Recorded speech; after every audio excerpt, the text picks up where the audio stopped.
এই দোয়াটা পড়ার দরকার আছে না নাই? সকালবেলা যদি পড়েন 3 বার, সারাদিন তারা আপনার জন্য মাগফিরাতের দোয়া করবে। আর ওই দিন ইন্তেকাল করলে আল্লাহ তাআলা শহীদ হিসেবে আপনাকে কিয়ামতের দিন দাঁড় করাবে। আবার সন্ধ্যাবেলায় যদি পড়েন, সারা রাতের জন্য 70,000 ফেরেশতা মাগফিরাতের দোয়া করবে। ওই রাতে মারা গেলে শাহাদাতের মৃত্যু নসিব হয়ে যাবে। সকাল সন্ধ্যার যে জিকির, এই জিকিরের অন্তর্ভুক্ত করে নেবেন এই ওয়াজিফাটা। ওয়াল্লাহুল্লাযী লা ইলাহা ইল্লাহু আলিমুল গায়বি ওয়াশ শাহাদাতি হুয়ার রাহমানুর রহিম।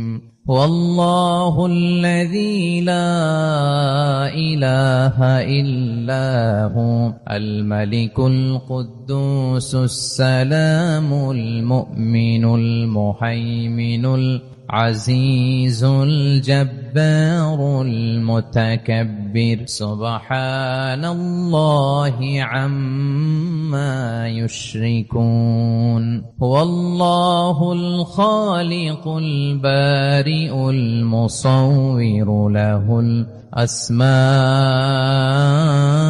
الحسنى يسبح له ما في السماوات والأرض وهو العزيز الحكيم।